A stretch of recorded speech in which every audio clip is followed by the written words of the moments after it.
Assalamualaikum warahmatullahi wabarakatuh. Kami dari kelompok 2 kelas 13 3A21 akan menyampaikan presentasi tentang regresi dan korelasi mata kuliah statistika. Anggota kelompoknya yang pertama yaitu Lutfi Nur Ikhwan, NIM 13 2043. Yang kedua Thoib Hidayatullah 13 2047. Yang ketiga Mega Priyamukti 13 200 170. Yang keempat saya sendiri Fikra Hikal 13 200 187. Yang kelima Aziz Nur Hamid 13 2091. Dan yang keenam Reva Aryani 13 200 184. Lalu kita masuk ke bab 1, pendahuluan. Yang pertama, latar belakang. Statistika adalah ilmu yang mempelajari bagaimana merencanakan, mengumpulkan, menganalisis, dan mempresentasikan data. Singkatnya, statistika adalah ilmu yang berkenaan dengan data. Statistika dibagi menjadi dua, yaitu statistika deskriptif dan diferensial. Statistika deskriptif berkenaan dengan deskripsi data, misalnya dari menghitung rata-rata dan varians dari data mentah. Mendeskripsikan menggunakan tabel-tabel atau grafik sehingga data mentah lebih mudah dibaca dan lebih bermakna. Sedangkan statistika diferensial lebih dari itu. Misalnya melakukan pengujian hipotesis, melakukan prediksi observasi masa depan, atau membuat model regresi. Untuk saat ini, kami akan membahas tentang ilmu statistika deskriptif. Statistika dalam arti sempit berarti kumpulan data berupa angka, penyajian data dalam tabel dan grafik, bilangan yang menunjukkan karakteristik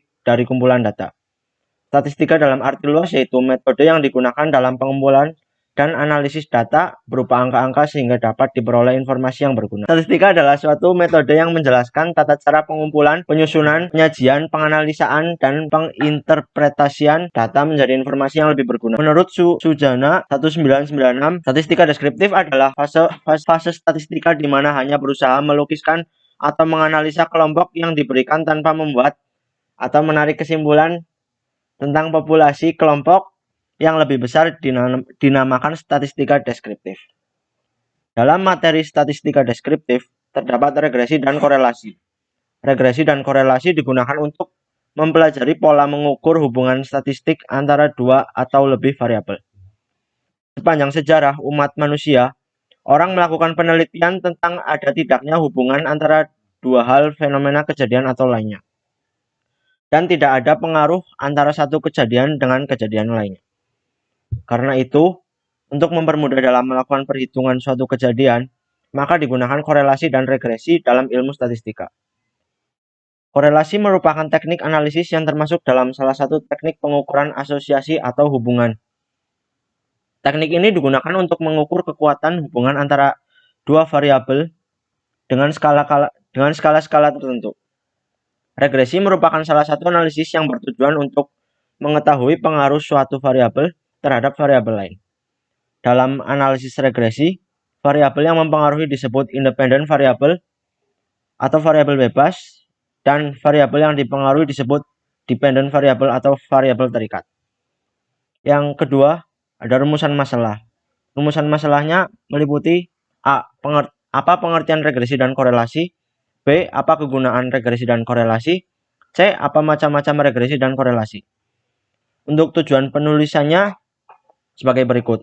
A. Untuk memenuhi persyaratan dalam memperoleh nilai UAS statistika deskriptif semester 3. B. Untuk mengetahui pengertian dan perhitungan regresi dan korelasi. C. Untuk mengetahui cara perhitungan ukuran gejala pusat data yang belum dikelompokkan. D. Membuat para mahasiswa lebih mengetahui dan memahami materi ini melalui analisa data, penarikan kesimpulan, dan pembuatan keputusan. Untuk pembahasan bab 2 selanjutnya akan diterangkan oleh teman saya. Ya, bab 2 pembahasan dibacakan oleh saya, Lutfi Ridwan. Pengertian regresi. Istilah regresi pertama kali diperkenalkan oleh Sir Francis Galton pada tahun 1886. Galton menemukan adanya tendensi bahwa orang tua yang memiliki tubuh tinggi memiliki anak-anak yang tinggi. Orang tua yang pendek memiliki anak-anak yang pendek pula. Kendati demikian, ia mengamati bahwa ada kecenderungan tinggi anak cenderung bergerak menuju rata-rata tinggi populasi secara keseluruhan. Dengan kata lain, ketinggian anak yang amat tinggi atau orang tua yang amat pendek cenderung bergerak ke arah rata-rata tinggi populasi. Inilah yang disebut hukum Galton mengenai regresi universal. Dalam bahasa Galton, ia menyebutkan sebagai regresi menuju mediokritas. Hukum regresi sementara law of universal regression dari Galton diperkuat oleh temannya Kaspersen yang mengumpulkan lebih dari 1.000 catatan tinggi anggota kelompok keluarga, yang menemukan bahwa rata-rata tinggi anak laki-laki kelompok ayah yang pendek lebih besar daripada tinggi ayah mereka. Jadi mundurnya regressing anak laki-laki yang tinggi maupun yang pendek serupa ke arah rata tinggi semua laki-laki. Dengan kata lain Galton, ini adalah kemunduran ke arah sedang. Secara umum, analisis regresi pada dasarnya adalah studi mengenai ketergantungan satu variabel dependen terikat dengan satu atau lebih variabel independen, dengan tujuan untuk mengestimasi dan memprediksi rata-rata populasi atau nilai rata-rata variabel dependen berdasarkan nilai variabel independen yang diketahui. Pusat perhatian adalah para upaya menjelaskan dan mengevaluasi hubungan antara suatu variabel dengan satu atau lebih variabel independen. Hasil analisis regresi adalah berupa koefisien regresi untuk masing-masing variabel independen. Koefisien ini diperoleh dengan cara mendeskripsi nilai variabel independen dengan satu persamaan. Korelasi dan regresi keduanya mempunyai hubungan yang sangat erat. Setiap regresi pasti ada korelasinya. Tetapi korelasi belum tentu dilanjutkan dengan regresi. Korelasi yang dilanjutkan dengan regresi adalah korelasi antara dua variabel yang tidak mempunyai hubungan kasual atau sebab akibat atau hubungan fungsional. Untuk menetapkan kedua variabel mempunyai hubungan kausal atau tidak, maka harus didasarkan pada teori atau konsep-konsep tentang dua variabel tersebut. Hubungan antara panas dengan tingkat muai panjang dapat dikatakan sebagai hubungan yang kausal. Hubungan antar kepemimpinan dengan kepuasan kerja pegawai dapat dikatakan hubungan yang fungsional. Hubungan antara kupu-kupu yang datang dengan banyaknya tamu di rumah bukan merupakan hubungan kausal maupun fungsional. Kita digunakan analisis regresi bila kita ingin mengetahui bagaimana variabel dependen atau kriteria dapat didefinisikan melalui variabel independen atau variabel prediktor. Secara individual, dampak dari penggunaan analisis regresi dapat digunakan untuk memutuskan apakah naik dan menurunnya variabel dependen dapat dilakukan melalui menaikkan dan menurunkan keadaan variabel independen, atau meningkatkan keadaan variabel dependen dapat dilakukan dengan meningkatkan variabel independen dan sebaliknya. Selesai bab 2 pembahasan. Saya ucapkan terima kasih dan selanjutnya akan dilanjutkan dengan teman saya. 1. Regresi linear sederhana. Regresi linear sederhana didasarkan pada hubungan fungsional ataupun kasual antara satu variabel independen dengan satu variabel dependen. Persamaan umum regresi linear sederhana adalah samaan garis regresi. Y sama dengan AB, Y variabel dependen, A konstanta, B koefiensi, X variabel independen. Nilai A dan nilai B dapat dihitung dengan rumus sebagai berikut. 2. Regresi ganda. Analisis regresi ganda digunakan oleh peneliti bila peneliti bermaksud meramalkan bagaimana keadaan naik turunnya variabel dependen. Bila dua atau lebih variabel independen sebagai predator dimanipulasi, dinaik turunkan nilainya. Jadi, analisis regresi ganda akan dilakukan bila jumlah variabel independennya minimal 2. Kesamaan regresi untuk dua predator adalah Y sama dengan A ditambah B1 X1 ditambah B2 X2. Persamaan regresi untuk tiga predator adalah Y sama dengan A tambah B1 X1 ditambah B2 X2 tambah B3 X3. Persamaan regresi untuk N predator adalah Y sama dengan B1 X1 ditambah B2 X2 tambah B3 X3 tambah B4 X4. Untuk bisa membuat ramalan melalui regresi, maka data setiap variabel harus tersedia. Selanjutnya, berdasarkan data itu, peneliti harus dapat menemukan persamaan regresi melalui perhitungan. B. Pengertian korelasi. Korelasi merupakan teknik analisis termasuk dalam salah satu teknik Pengukuran asosiasi atau hubungan. Pengukuran asosiasi merupakan istilah umum yang mengacu pada sekelompok teknik dalam statistika bivariat yang digunakan untuk mengukur kekuatan hubungan antara dua variabel. Analisis korelasi sederhana digunakan untuk mengetahui kerentanan hubungan antar dua variabel dan untuk mengetahui arah hubungan yang terjadi. Konvensinya, korelasi sederhana menunjukkan seberapa besar hubungan yang terjadi antar dua variabel. Dalam SPSS, ada 3 metode korelasi sederhana. Di antaranya, Pearson correlation, Kendall-Taube, dan Spearman correlation.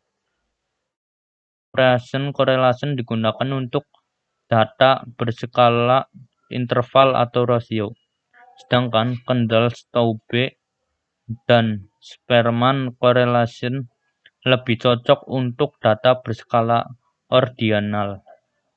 Dalam korelasi sempurna, tidak diperlukan lagi pengujian hipotesis, karena kedua variabel mempunyai hubungan linear yang sempurna. Artinya, variabel X mempunyai variabel Y secara sempurna. Jika korelasi sama dengan 0, maka tidak terdapat hubungan antar dua variabel tersebut. Dalam korelasi sederhana, tidak dikenal istilah variabel bebas dan variabel tergantung. Biasanya dalam perhitungan digunakan simbol Y untuk variabel pertama dan Y untuk variabel kedua. Dalam contoh hubungan variabel remunerasi dengan kepuasan kerja, maka variabel remunerasi merupakan variabel X dan kepuasan kerja merupakan variabel Y. Terdapat 3 macam bentuk untuk antar variabel, yaitu hubungan simetris, hubungan sebab akibat, dan hubungan interaktif. Untuk mencari hubungan antara dua variabel atau lebih dilakukan dengan menghitung korelasi antar variabel yang akan dicari hubungannya. Korelasi merupakan angka yang menunjukkan arah dan kuatnya hubungan antar variabel atau lebih. Artinya, dinyatakan dalam bentuk hubungan positif atau negatif, sedangkan kekuatan hubungan dinyatakan dalam besarnya koefiensi korelasi. Hubungan dua variabel atau lebih dinyatakan positif bila nilai satu variabel ditingkatkan, maka akan meningkatkan variabel yang lain. Dan sebaliknya, bila satu variabel diturunkan, maka akan menurunkan variabel yang lain. Sebagai contoh, ada hubungan positif antar tinggi badan dan kecepatan lari. Hal ini berarti semakin tinggi badan orang maka akan semakin cepat larinya, dan semakin pendek orang maka akan semakin lambat larinya. Hubungan dua variabel atau lebih dinyatakan negatif bila nilai satu variabel dinaikkan maka akan menurunkan nilai variabel yang lain, dan juga sebaliknya. Bila nilai satu variabel diturunkan, maka akan menaikkan nilai variabel yang lainnya. Kekuatan hubungan antara variabel dinyatakan dalam koefiensi korelasi. Koefiensi korelasi positif terbesar sama dengan 1, dan koefiensi korelasi negatif terbesar adalah -1. Sedangkan yang terkecil adalah 0. Bila besarnya antara dua variabel atau lebih itu mempunyai koefiensi korelasi sama dengan 1 atau -1, maka hubungan tersebut sempurna. Dalam arti kejadian pada variabel yang akan dapat dijelaskan atau diprediksikan oleh variabel yang lain tanpa terjadi kesalahan atau error.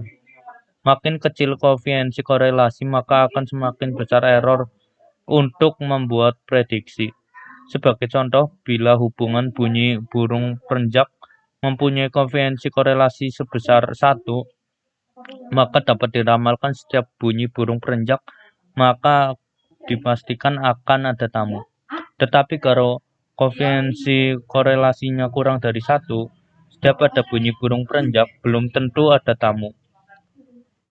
Apalagi koefisien korelasinya mendekati 0. Statistika parametris yang digunakan untuk menguji hipotesis asosiatif hubungan antar variabel meliputi korelasi produk momen, korelasi ganda, dan korelasi parsial. Selanjutnya akan dijelaskan oleh teman saya. Oke, selanjutnya satu, korelasi produk momen. Teknik korelasi ini digunakan untuk mencari hubungan dan membuktikan hipotesis hubungan dua variabel bila data kedua variabel berbentuk interval atau rasio dan sumber data dari variabel atau lebih adalah sama. Berikut ini dikemukakan rumus paling sederhana yang dapat digunakan untuk menghitung koefisien korelasi. Ya, rumusnya sebagai berikut. Di mana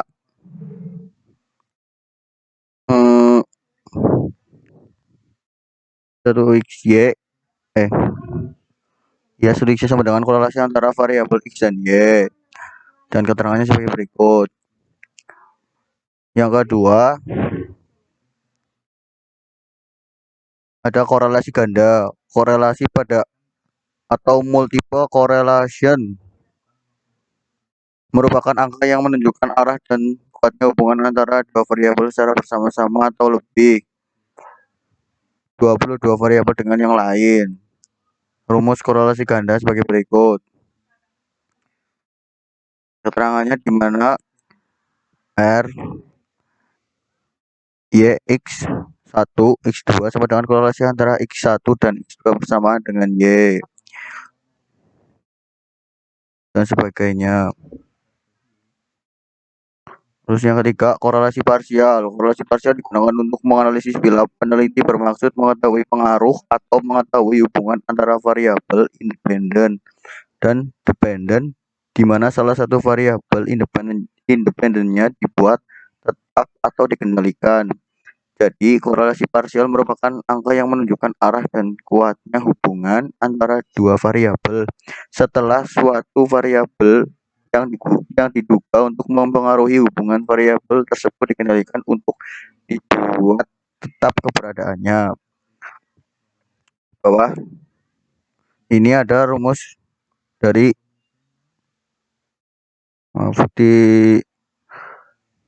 ini ada rumus korelasi parsial. Nah, selanjutnya akan dijelaskan oleh rekan saya. Selanjutnya, C. Manfaat regresi dan korelasi.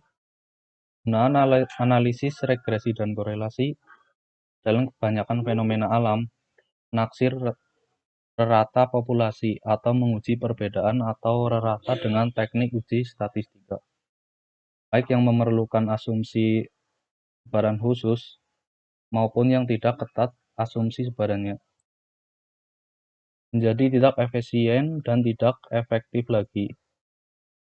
Hal ini disebabkan oleh banyaknya pengubah yang berhubungan dan saling menjelaskan antara yang satu dan lainnya. Misalnya, kita akan memperkirakan nilai jual sebuah rumah di suatu daerah tertentu.